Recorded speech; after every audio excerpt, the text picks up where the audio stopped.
जो हुजूर अकरम सल्लल्लाहु अलैहि वसल्लम ने खुतबा दिया था, जिसका एक हिस्सा कल बताया गया था, जिसमें कुछ रमज़ान के फ़ज़ाइल और रमज़ान मुबारक के अंदर कुछ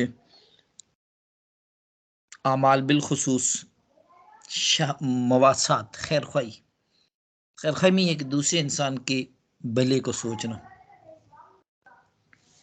इस भले में एक सूरत तो ये है कि इंसान अपने माल में से दूसरे इंसान की मदद ज्यादा करता रहे। इसको शहर मवासात इसलिए से भी कहते हैं। यही वजह हुजूर अकरम सल्लल्लाहु अलैहि वसल्लम की आला तरीन सिफात के मुतालिक जो सहाबा इकराम नकल करते हैं, वो ये फरमाते हैं कि हुजूर सल्लल्लाहु अलैहि वसल्लम वैसे ही बड़ी सखी थे। आप सल्लल्लाहु अलैहि वसल्लम की सखावत तो ऐसे हवा की तरह थी कि वो अपने बिगाने किसी को नहीं देखती, हर एक को जब वो ठंडक पहुंचाती है। वो नेक बुरे को नहीं देखती, हर किसी को ठंडक पहुंचाती है। यही हाल हुजूर सल्लल्लाहु अलैहि वसल्लम का था कि वो अपने बिगाने के फर्क के बगैर ही हुजूर सल्लल्लाहु अलैहि वसल्लम दूसरों के लिए सखावत किया करते थे। लेकिन जब रमजान आता तो हुजूर अकरम सल्लल्लाहु अलैहि वसल्लम का यह अमल आम दिनों की निस्बत ज्यादा बढ़ जाता था। रमजान में सखावत पहले की निस्बत भी ज्यादा हो जाती थी। तो इस वजह से ये शहर मवासात है। इस महीने के अंदर हमें खैर खाई करनी है, दूसरों की भलाई, और इसी भलाई का एक अंदाज हुजूर अकरम सल्लल्लाहु अलैहि वसल्लम ने इसी खुतबे के आखिर में बयान किए। फरमाया मन खफ्फफ़ अम ममलूकिही फीही गफरल्लाहु लहु व आतक़हु मिनन नार। कि कोई आदमी आपका मातहत अगर है, आपका गुलाम है, नौकर है, खादिम है, कोई भी है, तो रमजान में जो उससे काम ले रहे हो, रमजान से अलावा जो आप उससे काम ले रहे हो, रमजान में उसका काम कुछ हल्का कर दिया करो। आम रूटीन का जो काम कर रहा है, मामूल का जो काम कर रहा है पूरे 11 महीने, रमजान में उसकी ड्यूटी टाइम कम कर दिया करो, उसके औकात में कमी कर दिया करो, उसका काम हल्का कर दिया करो। अगर तुम ऐसा करोगे तो एक तो ये है कि तुमने उसके साथ खैर खाई की है कि रोजे, वो खुद भी रोजे की हालत में है और तुम भी रोजे की हालत में हो। तो रोजे की हालत में होने की वजह से अब वो अगर रोजे की हालत में उसका काम हल्का करोगे तो उसको रोजे की वजह से मुशक्कत कम होगी। तुम्हें क्या फायदा होगा? हुजूर सल्लल्लाहु अलैहि वसल्लम फरमाते हैं इसका तुम्हें दो तरह के अजर होंगे। नंबर एक, गफर अल्लाह लहू, अल्लाह तुम्हारे गुनाह माफ कर देंगे। तुमने उसके साथ भला किया है, अल्लाह तुम्हारे साथ भला करेंगे। तुमने उसका बोझ हल्का किया है, अल्लाह तुम्हारे गुनाहों का बोझ हल्का कर देंगे, तुम्हारी मगफरत हो जाएगी। और दूसरी चीज, आतकहू बिनन नार, अल्लाह ताला तुम्हें जहन्नम से बरी कर देंगे। अल्लाह ताला तुम्हें जहन्नम से बरी कर देंगे, यानी जहन्नम से अल्लाह ताला तुम्हारे लिए फैसला कर देंगे तुम आजाद हो। इस मामले के अंदर हमारे मुआशरे का जो मर्द हजरात हैं, इनकी पकड़ ज्यादा होनी है। इस मामले में मर्दों की पकड़ ज्यादा होनी है। वो इस वजह से कि आम मुआशरे में घर के अंदर के जो काम काज हैं वो औरतों के जिम्मे समझे जाते हैं, खाना बनाना वगैरह। रमजान के अंदर ये औरतों का काम डबल हो जाता है। और किस वजह से? महज बेजा किस्म के तकल्लुफात की वजह से इनके काम डबल कर दिए जाते हैं। अखराजात की मर्द अपने बढ़ा रहे हैं और जिस्मानी अमल जो है वो, जिस्मानी मुशक्कत, ये औरत की बढ़ रही है। इस्लाम इसका उलट बता रहा था कि तुम्हारी जो जिम्मेवारियां तकसीम है, जो काम काज तुम्हारी तकसीम है, इन काम काज के अंदर तुम जिन लोगों से जिस्मानी काम ले रहे हो, चाहे तुम्हारे खादिम हों, तुम्हारे जो वो मुलाजिम हों, उनका काम हल्का कर दो। तो मर्दों ने अपने घर के कामकाज औरतों के जिम्मे लगाए हुए हैं और इन औरतों के जिम्मे काम लगा के इनकी जिस्मानी मशक्कत बढ़ जाती है सैर रफ्तार की सूरत में। और किस बुनियाद पे क्यों बढ़ती है? सिर्फ इस वजह से कि हमने इसको माज एक बेजा किस्म की तकल्लुफात के अंदर डाला हुआ है, शहरियों को और इन अफ्तारियों को। इस मामले में मर्दों को खास तौर पे फिक्रमंद होना चाहिए कि हमें इसके बारे में पूछा जाना है। हुजूर सल्लल्लाहु अलैहि वसल्लम फरमाते, अगर तुम जिनके जिम्मे जो काम लगाए हुए हैं, जो तुमने ड्यूटी दी हुई है, जो जिम्मेवारी उनकी लगाई है, अगर उनको हल्का करोगे तो तुम्हारे गुनाह माफ होंगे और तुम्हारी तुम्हारे लिए जहन्नम से आज़ादी का फैसला हो जाएगा। इसी खुतबे के दौरान दरमियान में एक जुमला छोड़ा था, ये आखिर में आया था, मैं मवासात के ऊपर। हुजूर सल्लल्लाहु अलैहि वसल्लम फरमाते हैं कि ये रमजान का महीना ऐसा महीना है जिसका पहला अशरा मगफरत का है, पहला अशरा रहमत का है, दरमियान वाला अशरा मगफरत का है, और इसका आखिरी अशरा जहन्नम से आजादी का है।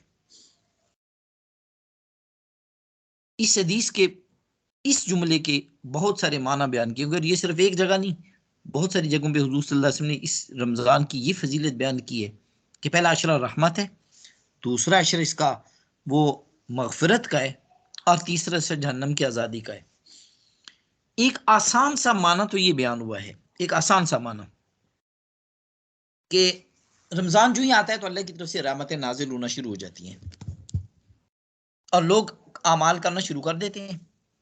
और एक अशरा जब इन्होंने रोजे रख लिए तो रोजे रखने के बाद इनके गुनाहों की मगफरत हो जाती है, और 10 दिन के अंदर, अगले जो 10 दिन है, इन 10 दिनों के अंदर अंदर लोगों की मगफरत हो चुकी होती है, और आखिरी अशरे में जाके इनके लिए जहन्नम से आज़ादी का ऐलान कर दिया जाता है कि तुम लोगों ने 10 दिन रोजे रखे, अल्लाह की रहमत तुम्हारे ऊपर नाजिल हुई, इस रहमत की वजह से अगले 10 दिनों के अंदर तुम्हारी मगफरत का फैसला भी हो गया, और फिर जब अगले 10 दिनों के अंदर मगफरत का फैसला हो गया तो आखिरी 10 दिनों में तुम्हारे लिए जहन्नम की आज़ादी का फैसला कर दिया गया। एक माना ये, लेकिन एक दूसरा माना, बाद मुहद्दिसीन ये फरमाते हैं कि ये हदीस मुख्तलिफ किस्म के 3 बंदों के मुतालिक है। कुछ लोग ऐसे होते हैं जो नेक मुत्तकी परहेजगार होते हैं, पूरा साल वो गुनाहों की तरफ इतना नहीं जाते, अमाल की तरफ लगे रहते हैं, इबादत कर रहे होते हैं, हुकूकुल्लाह हुकूकुल इबाद का ख्याल रखते हैं, लेकिन जब रमजान आता है तो रमजान के अंदर इनकी इबादत थोड़ी सी और बढ़ जाती हैं।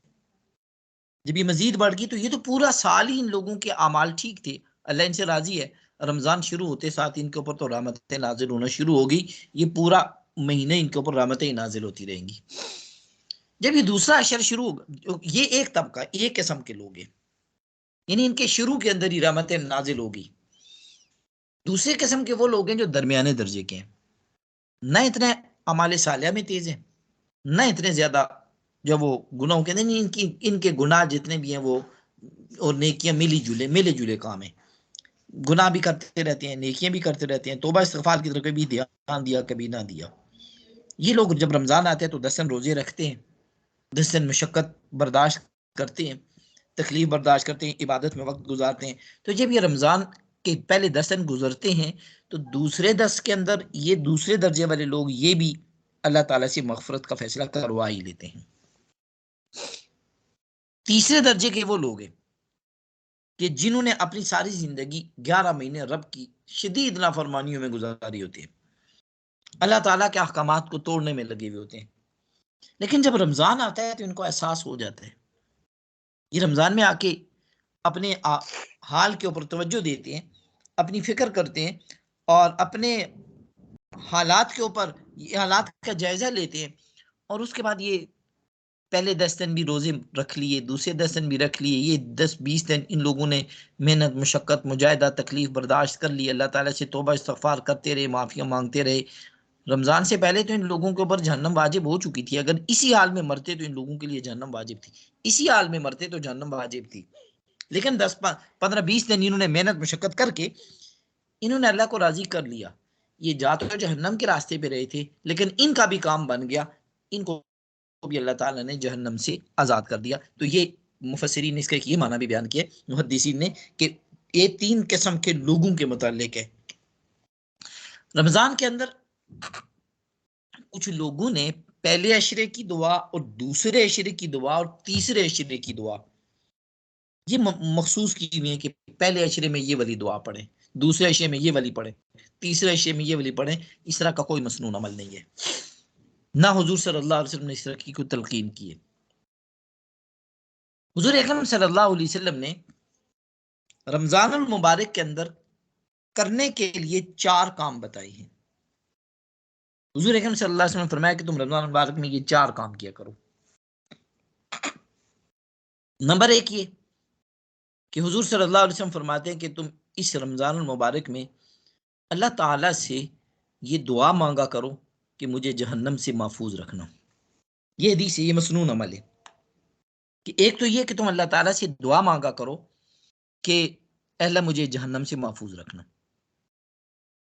दूसरा ये सवाल किया करो अल्लाह ताला से कि ए अल्लाह तू मुझे जन्नत में दाखिल करना। तीसरी चीज हुजूर सल्लल्लाहु अलैहि वसल्लम ने फरमाई वो ये कि तुम इस्तिगफार की कसरत करो इस रमजान के अंदर। और चौथी चीज हुजूर सल्लल्लाहु अलैहि वसल्लम ने फरमाई वो ये कि तुम ला इलाहा इल्लल्लाह जितना ज्यादा पढ़ सकते हो पढ़ो। ये चार चीजें हुजूर सल्लल्लाहु अलैहि वसल्लम ने बताई।